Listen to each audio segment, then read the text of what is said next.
ऐसे समय में एक गायब आवाज़ आई, ए अरसल अल्लाह, आप भयभीत न हो, आप विचलित न हो, आप आजिम के सामने हैं, आपके पालनहार रब्बुल आलमीन आपके सामने हैं, जो कुछ भी उपहार पेश करना है उसे पेश करें। अल्लाह की बात सुनकर रसूल सल्लल्लाहु अलैहि वसल्लम सोच में पड़ गए कि क्या उपहार पेश करें। अल्लाह ताला तो सबसे धनी है, वही मालिक हैं, वही लाहौर के महफूज के मालिक हैं, वही आसमान और ज़मीन के मालिक हैं, वही सभी धन के भंडार के मालिक हैं। कौन सी चीज़ पेश करने से वह खुश होंगे, यह सब सोचने लगे। एक रात रसूल सल्लल्लाहु अलैहि वसल्लम अपनी चचेरी बहन उम्मे हानी के घर में अपने कमरे में लेटे हुए थे। उसी समय दो फरिश्ते हज़रत जिब्राइल अलैहिस्सलाम और हज़रत मीकाइल सलाम आए और उन्हें सूचित किया।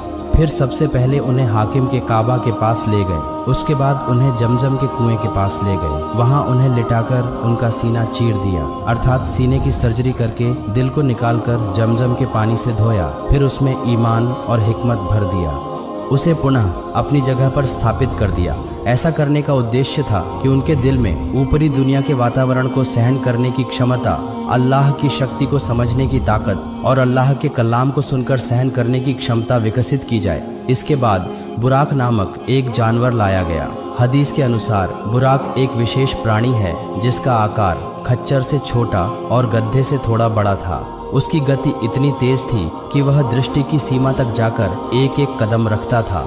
फिर जब रसूल सल्लल्लाहु अलैहि वसल्लम बुराक की पीठ पर सवार होने के लिए तैयार हुए तो बुराक ने कुछ हिलडुल कर अस्वीकृति का भाव प्रकट किया। तब जिब्राइल अलैहिस्सलाम ने कहा, हे बुराक, क्या तुम जानते हो कि आज तक तुम्हारी पीठ पर इससे अधिक सम्मानित बंदा सवार नहीं हुआ है? वह है सैयदुल मुरसलीन मोहम्मद सल्लल्लाहु अलैहि वसल्लम। तब बुराक शर्मिंदा होकर पसीने से भीग गया। इसके बाद नबी करीम सल्लल्लाहु अलैहि वसल्लम ने यात्रा शुरू की। इस समय हज़रत जिब्राइल अलैहिस्सलाम और हज़रत अलैहिस्सलाम उनके साथ थे।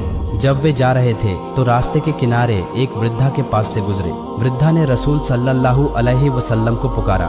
तब जिब्राइल अलैहिस्सलाम ने कहा, हे नबी, आप आगे बढ़ें, इसके बाद ध्यान न दें।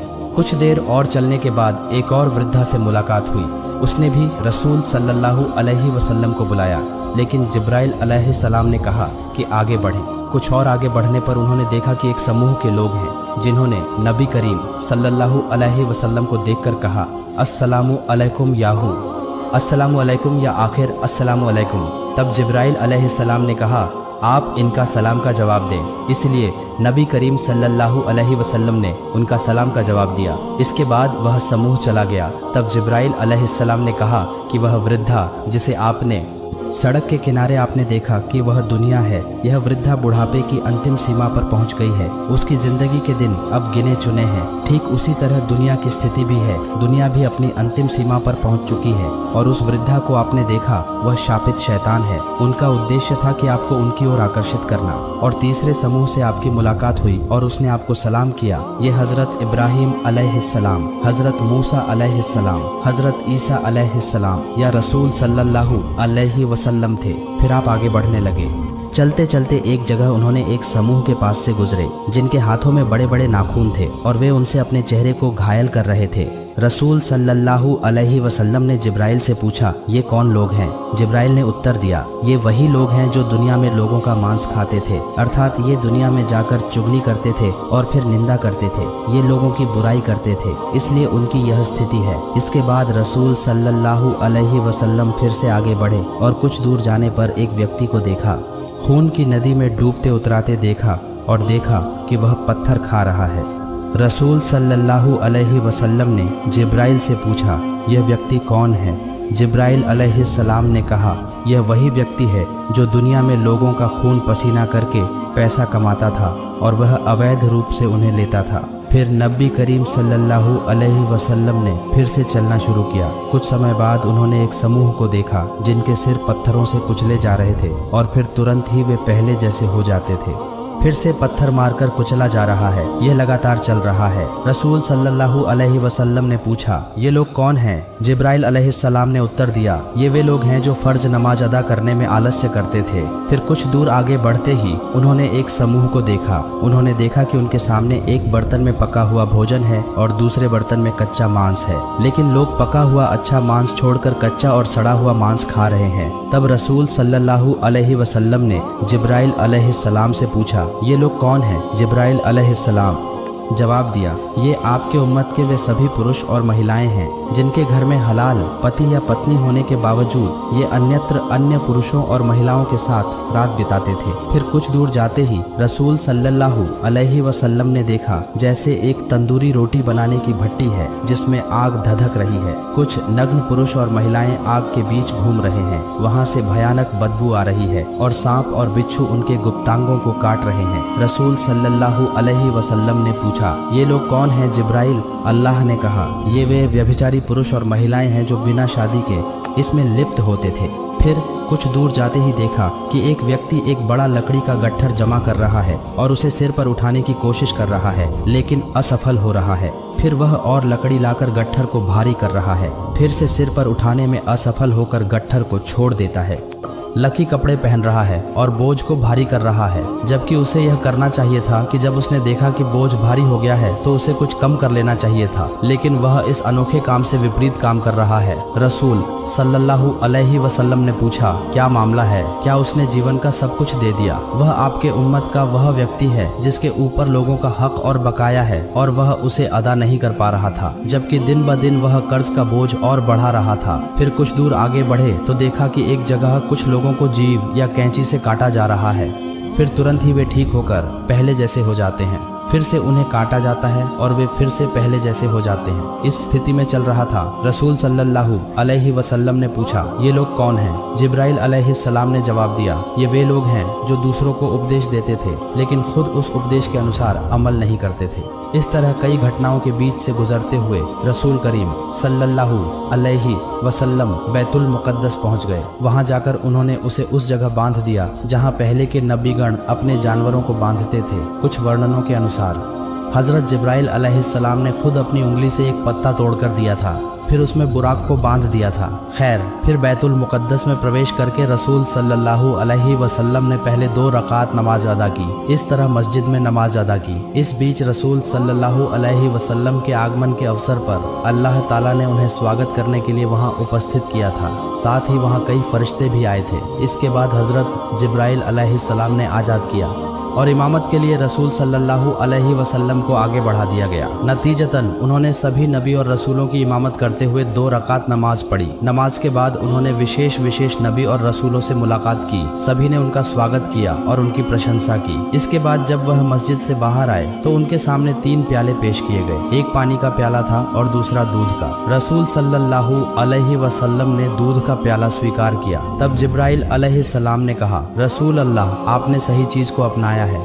अगर आप शराब लेते तो आपकी भी स्थिति घूमने जैसी हो जाती, और अगर आप पानी लेते तो आपकी भी स्थिति डूबने जैसी हो जाती, या फिर जन्नत से बैतुल मुक़द्दस तक एक सीढ़ी स्थापित की जाती। तब रसूल सल्लल्लाहु अलैहि वसल्लम ने महान प्रभु के सान्निध्य की यात्रा शुरू की। उनके साथ हजरत जिब्राइल अलैहिस्सलाम और कई अन्य फरिश्ते थे। चलते चलते एक समय पर रसूल सल्लल्लाहु अलैहि वसल्लम पहले आसमान पर पहुंचे। हजरत जिब्राइल अलैहिस्सलाम ने दरवाजे पर दस्तक दी। अंदर से दरबान ने पूछा, कौन है? जिब्राइल अलैहिस्सलाम ने उत्तर दिया, मैं जिब्राइल हूँ। अंदर से पूछा गया, आपके साथ कौन है? जिब्राइल अलैहिस्सलाम ने उत्तर दिया, रहमतुल लिल आलमीन मोहम्मद सल्लल्लाहु अलैहि वसल्लम। फिर से पूछा गया, क्या उन्हें लाने के लिए भेजा गया था? जिब्राइल अल्लाह ने उत्तर दिया, हाँ। इसके बाद दरबान ने पहले आसमान में प्रवेश की अनुमति दी। दरवाज़ा खोल दिया गया। परिणाम स्वरूप नबी करीम सल्लल्लाहु अलैहि वसल्लम पहले आसमान पर चढ़े। वहां पहुंचकर उन्होंने देखा कि एक वृद्ध व्यक्ति बैठे हैं। जिब्राइल और सालान ने कहा, हे नबी, आप उन्हें सलाम करें, मैं आपका पिता हजरत आदम अलैहिस्सलाम हूँ। परिणाम स्वरूप रसूल सल्लल्लाहु अलैहि वसल्लम ने उन्हें सलाम किया। उन्होंने भी सलाम का उत्तर दिया और मरहबा कहकर अभिनंदन किया और कुछ उपदेश दिए। वहाँ नबी करीम सल्लल्लाहु अलैहि वसल्लम ने देखा कि हजरत आदम अलैहिस्सलाम के दाहिनी ओर कुछ लोगों की आकृति और बाईं ओर कुछ लोगों की आकृति है, जब वह दाईं ओर देखते हैं तो वह प्रसन्न होते हैं और जब वह बाईं ओर देखते हैं तो वह रोने लगते हैं। रसूल सल्लल्लाहु अलैहि वसल्लम ने पूछा, भाईजान इसका कारण क्या है? उत्तर में जिब्राइल अलैहिस्सलाम ने कहा, या रसूल अल्लाह, उनके दाईं ओर जो आकृतियां देख रहे हैं वे साहबुल यामीन हैं जो जन्नतवासी होंगे, और बाईं ओर जो आकृतियां देख रहे हैं वे आशा बोलते हैं माल जहन्नामी हैं। इसलिए जब वह दाईं ओर देखते हैं तो अपने जन्नतवासी बच्चों को देखकर प्रसन्न होते हैं, और जब वह बाईं ओर देखते हैं तो अपने जहन्नमवासी बच्चों को देखकर रोने लगते हैं। खैर, हज़रत आदम अलैहिस्सलाम अंत में उसी तरह दूसरे स्थान पर जाते हैं और पहले की तरह प्रश्नोत्तर के बाद दरवाज़ा खोलने पर अंदर प्रवेश करते हैं। यहाँ उनकी मुलाकात हज़रत ईसा अलैहिस्सलाम और याहिया अलैहिस्सलाम से होती है। फिर वह तीसरे आसमान पर जाते हैं जहाँ भी मुलाकात होती है हज़रत यूसुफ अलैहिस्सलाम के साथ। फिर वह चौथे आसमान पर जाते हैं जहाँ हज़रत इदरीस अलैहिस्सलाम से मुलाकात होती है। इसके बाद पांचवें आसमान पर हज़रत हारून अलैहिस्सलाम से और छठे आसमान पर हज़रत मूसा अलैहिस्सलाम से मुलाकात होती है, और अंत में सातवें आसमान पर हज़रत इब्राहीम अलैहिस्सलाम से मुलाकात होती है। वहां जाकर उन्होंने देखा कि एक वृद्ध बैतुल मामूर से टेक लगाए बैठे हैं। बैतुल मामूर दुनिया के बैतुल्लाह के ठीक ऊपर सातवें आसमान पर फरिश्तों का किबला है, जहाँ प्रतिदिन 70,000 फरिश्ते आते हैं और जिन्हें एक बार तवाफ करने का मौका मिलता है उन्हें कयामत तक दोबारा मौका नहीं मिलता। जहां हज़रत जिब्राइल ने अल्लाह के नाम से रसूल सल्लल्लाहु अलैहि वसल्लम का परिचय हज़रत इब्राहीम अलैहिस्सलाम से कराया। उन्होंने कुछ समय तक बातचीत की। इसके बाद विदा लेकर और ऊपर की ओर बढ़ने लगे। फिर सिदरातुल मुंतहा पर पहुंच गए। वहां जाकर उन्होंने जन्नत के सभी स्थानों का दौरा किया और अपने लिए निर्धारित घर को देखा। जब उसमें प्रवेश करना चाहा तो कहा गया कि अब भी आपका दुनिया में समय बाकी है। इसके बाद सिदरातुल मुंतहा की यात्रा समाप्त होने पर हज़रत जिब्राइल अलैहिस्सलाम ने कहा, या अल्लाह, अब आप अकेले जाएं। रसूल सल्लल्लाहु अलैहि वसल्लम ने पूछा, क्यों, क्या आप साथ नहीं जाएंगे? जवाब में जिब्राइल अलैहिस्सलाम ने कहा, या रसूल अल्लाह की कसम, अगर मैं एक बाल के बराबर भी ऊपर जाऊं तो अल्लाह की रोशनी से मेरे पंख जलकर राख हो जाएंगे। इसलिए रसूल सल्लल्लाहु अलैहि वसल्लम अकेले ही चले, शांत और नीरव, बिना किसी आवाज के। बिना साथी के यात्री एक अदृश्य इशारे की ओर आगे बढ़ रहे थे। ऐसे समय में अचानक उनके सामने एक मनमोहक हरे रंग का सिंहासन आ गया, जिसे कुरान की भाषा में रब रब कहा जाता है। फिर रसूल सल्लल्लाहु अलैहि वसल्लम उस पर बैठ गए। इसके बाद नबी करीम सल्लल्लाहु अलैहि वसल्लम को लेकर और अधिक तीव्र गति से ऊपर की ओर चले। इस यात्रा में उन्होंने अल्लाह की कई निशानियां देखी, विशाल विशाल क्षेत्र पार किए और बड़े बड़े फरिश्तों को विभिन्न जिम्मेदारियों में लगे हुए देखा। एक समय पर उन्होंने एक स्थान पर जाकर देखा, एक लंबा व्यक्ति विशाल आकार के एक फरिश्ता एक कुर्सी पर बैठे हैं। उनके हाथ में एक नूर का फल है और बगल में एक विशाल पेड़ है जिसे सजाते यकीन कहा जाता है, जिसकी हर पत्ती पर दुनिया के निवासियों में से किसी एक का नाम और पता लिखा हुआ है। वह ध्यानपूर्वक अपने हाथ के फल को देख रहे हैं और थोड़ी थोड़ी देर में पेड़ की पत्तियों की ओर देख रहे हैं। इस काम में इतने मग्न हैं कि रसूल सल्लल्लाहु अलैहि वसल्लम ने उन्हें सलाम किया, लेकिन उन्होंने उनकी ओर देखे बिना केवल सिर हिलाकर उनके सलाम का जवाब दिया। थोड़ी देर बाद कुछ सोचकर उन्होंने सिर उठाया। उनकी शक्ल देखकर नबी करीम सल्लल्लाहु अलैहि वसल्लम कुछ भयभीत हो गए। वास्तव में ये हज़रत अजराइल अलैहिस्सलाम हैं। हज़रत अजराइल अलैहिस्सलाम ने नबी करीम सल्लल्लाहु अलैहि वसल्लम को बधाई दी और कहा, आपकी मेराज के साथ और आपकी उम्मत के लिए कल्याण हो।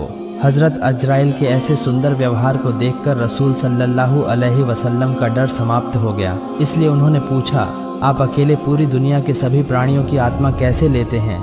तब अल्लाह ने कहा, हे अल्लाह, जो फलक आप देख रहे हैं उसमें सभी लोगों के नाम और पते लिखे हुए हैं। ठीक उसी तरह इस पेड़ के हर पत्ते पर उनके नाम और पते हैं। जब उनकी मृत्यु का समय आता है तो उनके नाम का पत्ता धीरे धीरे पीला होने लगता है। ऐसे समय में उनके रिज्क के जिम्मेदार फरिश्ता उनका रिज्क पहुंचा देते हैं। एक समय पर पत्ता सूखकर गिर जाता है, तब मैं इस फलक से उनका नाम मिटा देता हूँ और यह निश्चित रूप से एरोसोल अल्लाह आपके सामने एक सावत थाली में अगर कुछ चींटियाँ हों, तब आप जैसे चाहें, जहाँ से चाहें और जो चाहें मार सकते हैं। ठीक उसी तरह पूरी दुनिया मेरे सामने एक ही थाली की तरह है, इसलिए मैं जहाँ चाहूँ, जैसे चाहूँ, जितने चाहूँ पकड़ सकता हूँ। खैर, हदीस के अनुसार हजरत हाजी लाल सलाम मलयालम हैं। वह उस क्षेत्र के मुख्य जिम्मेदार हैं। उनके अधीन कई फरिश्ते हैं जो दुनिया के लोगों की आत्मा को लेते हैं। हजरत अजराइल अलैहिस्सलाम को हमेशा जाना होगा, ऐसा जरूरी नहीं है।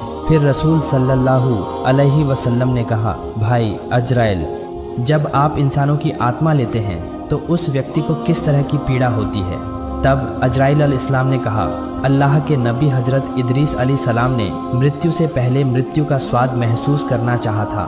मैंने अल्लाह के आदेश पर उन्हें उनकी स्थिति में वापस लाकर उनकी भावना के बारे में पूछा था। उन्होंने कहा था, मुझे ऐसा लगा जैसे मेरे शरीर से चमड़ी जब खोला जा रहा था, तब मैंने कहा, अल्लाह की कसम, आज तक मैंने किसी का कवच आपके जितना आसान नहीं किया। यह सुनकर रसूल सल्लल्लाहु अलैहि वसल्लम चिंतित हो गए। उन्होंने उन्नति की बात सोचकर चिंता की। तब अजराइल अलैहिस्सलाम ने कहा, फिर अल्लाह ने आपके उम्मत के बीच में अपने धर्म के जानकारों को इस तरह से जानने की स्थिति का निर्देश मुझे दिया है, जैसे बच्चा अपनी माँ की गोद में दूध पीते पीते सो जाता है, कुछ भी महसूस नहीं करता। आपकी उम्मत की स्थिति भी ठीक वैसी ही होगी, अर्थात कोई चिंता नहीं। दाम और ऊपर बढ़ने लगे और चलते चलते अंततः ऐसी जगह पहुंच गए जहां कोई जीवित प्राणी नहीं लगता था। वह शांत और स्थिर क्षेत्र था और वह कुछ भयभीत हो गए। तभी एक गायब आवाज आई, रसूल अल्लाह, आप भयभीत न हो, आप चिंतित न हो, आप उस महान के सामने हैं, आपके पालनहार रब्बुल आलमीन आपके सामने हैं। जो कुछ भी उपहार पेश करना है उसे पेश करें। अल्लाह की बात सुनकर रसूल सल्लल्लाहु अलैहि वसल्लम सोच में पड़ गए कि क्या उपहार। अल्लाह ताला तो सबसे धनी है, वह अर्श के मालिक हैं, वह लौहे महफूज के मालिक हैं, वही आसमान और ज़मीन के मालिक हैं, वह सभी धन के भंडारों के मालिक हैं। कौन सी चीज़ हाथ से दी जाए जिससे वह खुश होंगे? यह सब सोचकर तुरंत रसूल सल्लल्लाहु अलैहि वसल्लम सजदे में गिर गए और कहा, आत्मसमर्पण, अर्थात हमारी सारी सलाम, श्रद्धा, हमारी सारी नमाजें और सभी प्रकार की पवित्रता केवल अल्लाह के लिए हैं। तब अल्लाह ताला ने कहा, अस्सलामु अलैकुम, यानी हे नबी, आप पर शांति बरसे और अल्लाह की अनुकंपा और बरकत बरसे। उम्मत के रहनुमा रहमत के नबी ने जब देखा कि शांति, रहमत, बरकत का सम्मान केवल उनकी ओर किया जा रहा है, तब भी वह बेचैन हो गए और कहा, अस्सलामु अलैकुम। दूसरे शब्दों में, यह शांति केवल मेरे लिए नहीं है, बल्कि यह हम सभी पर और अल्लाह के नेक बंदों पर बरसे। प्रिय मित्र, जब दुनिया के लोग अपने प्रियजनों से मिलते हैं तो उन्हें अपने माता पिता, रिश्तेदारों की याद नहीं रहती, लेकिन रहमत के नबी ने इस चरम और परम चाहत के क्षण में भी उन्नति की बात नहीं की। उन्होंने उन्हें अपनी दुआओं में शामिल कर लिया। शायद इसी कारण वह सबसे महान नबी हैं। खैर, रसूल सल्लल्लाहु अलैहि वसल्लम की उम्मत के प्रति दया और उदारता देखकर अर्श को उठाने वाले फरिश्ते ने कहा, असदुल्लाह इल्लल्लाहु असदुल्लाह अब्दुर रसूल। प्रिय मित्र, अल्लाह ताला ने अपने हबीब के मिराज की इस घटना को यादगार बनाने के लिए क़यामत तक सभी उम्मतों पर नमाज की इस तशहुद को पढ़ना वाजिब कर दिया है। बातचीत के अंत में अल्लाह ने अपने बंदे पर जो कुछ भी वही किया वह किया। इसके बाद विशेष रूप से उन्होंने उम्मत को दो चीज़ें दी, एक 50,000 नमाज और दूसरा सूरा बकरा की अंतिम 2 आयतें, और तीसरे नंबर पर मुशफ़िक को छोड़कर सभी को माफ़ करने की घोषणा। इस उपहार के साथ रसूल सल्लल्लाहु अलैहि वसल्लम उसके बाद इलाही से विदा लेकर दुनिया की ओर रवाना हुए। आने के रास्ते में 7वें आसमान पर हजरत इब्राहिम अल हसन से मुलाकात हुई। उन्होंने कुछ नहीं कहा, लेकिन 6ठे आसमान पर जब हजरत मूसा अलैहिस्सलाम से मुलाकात हुई तो उन्होंने पूछा, या रसूलल्लाह, आप अपनी उम्मत के लिए क्या उपहार लेकर आए हैं? तब रसूल सल्लल्लाहु अलैहि वसल्लम ने उत्तर दिया कि दैनिक 50 रक्त नमाज। मूसा अलैहिस्सलाम ने कहा, या रसूल अल्लाह, आप अपने पालनहार से वापस जाएं और आसान करने की अपील करें। आपकी उम्मत के लिए यह आदेश कठिन होगा। मैंने बनी इसराइल पर अपने कड़वे अनुभव से सीखा है कि आपकी उम्मत कमज़ोर होगी और वे इस जिम्मेदारी को पूरा नहीं कर पाएंगे। आप वापस जाएं और कुछ आसान करके लाएं। सलाह पाकर रसूल सल्लल्लाहु अलैहि वसल्लम वापस गए और अल्लाह के पास विनम्र प्रार्थना की। अल्लाह ताला ने नमाज की संख्या कम कर दी। वापस आते समय मूसा अलैहिस्सलाम से फिर मुलाकात हुई। उन्होंने पूछा, क्या खबर है? रसूल सल्लल्लाहु अलैहि वसल्लम ने कहा, अल्लाह ताला ने नमाज की संख्या कम कर दी है। तब मूसा अलैहिस्सलाम ने फिर वही बात कही, आपकी उम्मत कमजोर होगी और वे रोज इतनी सारी नमाजें अदा नहीं कर पाएंगे, आप फिर से वापस जाएं। इस तरह रसूल सल्लल्लाहु अलैहि वसल्लम मूसा अलैहिस्सलाम की बात पर अल्लाह के दरबार में कुल 9 बार गए और हर बार अल्लाह ताला ने 5 नमाजें कम कर दी। अंततः कुल 5 वक्त की नमाजें रह गई। मूसा अलैहिस्सलाम ने फिर से वापस जाने का अनुरोध किया, लेकिन रसूल सल्लल्लाहु अलैहि वसल्लम ने उत्तर दिया, मैं शर्मिंदा महसूस कर रहा हूँ और अब वापस नहीं जा सकता। इसके बाद वे नीचे की ओर चल पड़े। तभी एक गैबी आवाज आई, हे मित्र, मेरी बात कभी नहीं बदलती, मैं अपने बंदों पर जुल्म नहीं करता। अर्थात आपकी उम्मत 5 वक्त की नमाज पढ़ेगी, लेकिन उन्हें 50 वक्त की नमाज का सवाब मिलेगा। सुबह के समय जब रसूल सल्लल्लाहु अलैहि वसल्लम ने मक्का के लोगों को यह खबर दी कि आज रात मैं बैतुल मुकद्दस की यात्रा पर गया था और वहां से आसमान की ऊंचाई तक सफर करके अल्लाह का दीदार किया और फिर सुबह होने से पहले वापस आ गया, तब ये सुनते ही काफिर और मुशरिक हंसने लगे और कुछ ने ताली बजाना शुरू कर दिया। वे दौड़ते हुए अब्बू बकर के पास गए और कहा, देखो तुम्हारे साथी अजीब बातें करने लगे हैं। उन्होंने कहा है कि वे आज रात बैतुल मुकद्दस की यात्रा पर गए थे और 7 आसमान पार करके अल्लाह का दीदार करके वापस आ गए हैं। क्या यह संभव है? क्या तुम इस पर विश्वास करोगे? तब अब्बू बकर ने पूछा, ऐसी बात किसने कही? उन्होंने जवाब दिया, मोहम्मद सल्लल्लाहु अलैहि वसल्लम ने ऐसा कहा है। तब अब्बू बकर ने कहा, सुनो, मैं अल्लाह की कसम खाकर कहता हूँ, जमीन अपनी जगह से हट सकती है, आसमान गिर सकता है, चांद और सूरज की रोशनी खत्म हो सकती है, लेकिन मेरे महबूब मोहम्मद सल्लल्लाहु अलैहि वसल्लम कभी झूठ नहीं बोल सकते। उस दिन से उनका उपनाम सिद्दीक पड़ा, जिसका अर्थ है सत्यवादी। इसके बाद वे रसूल अल्लाह सलाम को परीक्षा के लिए विभिन्न विषय पूछने लगे और इस बारे में सुनिश्चित होने के लिए उन्होंने बैतुल मुकद्दस में लगातार 17 साल से रह रहे एक व्यक्ति को उनके सामने खड़ा कर दिया। उसने उनसे पूछताछ शुरू कर दी, अच्छा बताइए तो बैतुल मुकद्दस के दरवाजे कितने हैं? और खिड़की पलटा दास उल्लाह पहले कुछ असहज स्थिति में पड़ गए, क्योंकि उन्होंने बैतुल मुकद्दस के दरवाजे खिड़की ग्रंथ में वहां नहीं गए थे। इस स्थिति में अल्लाह ताला की सहायता हुई और तुरंत बैतुल मुकद्दस को उनके सामने प्रस्तुत किया और रसूल सल्लल्लाहु अलैहि वसल्लम ने देखकर गिनकर बता दिया। इसके अलावा रास्ते में 2 कुरैश काफिले जो सीरिया से व्यापार का सामान लेकर लौट रहे थे, बोताम के पिता और ताइम नामक जगह पर उनकी मुलाकात रसूल सल्लल्लाहु अलैहि वसल्लम से हुई थी। उन्होंने बताया कि उनका एक दल बुधवार तक मक्का लौट आएगा। काफिला बुधवार को दोपहर से पहले ही मक्का लौट आया। इतने सब के बाद भी विश्व कप के नेता वालिद इब्न मुगीरा ने कहा, यह सब कुछ जादू है, दुखद है लेकिन सच है। काफी ने भी उनकी बात पर विश्वास कर लिया।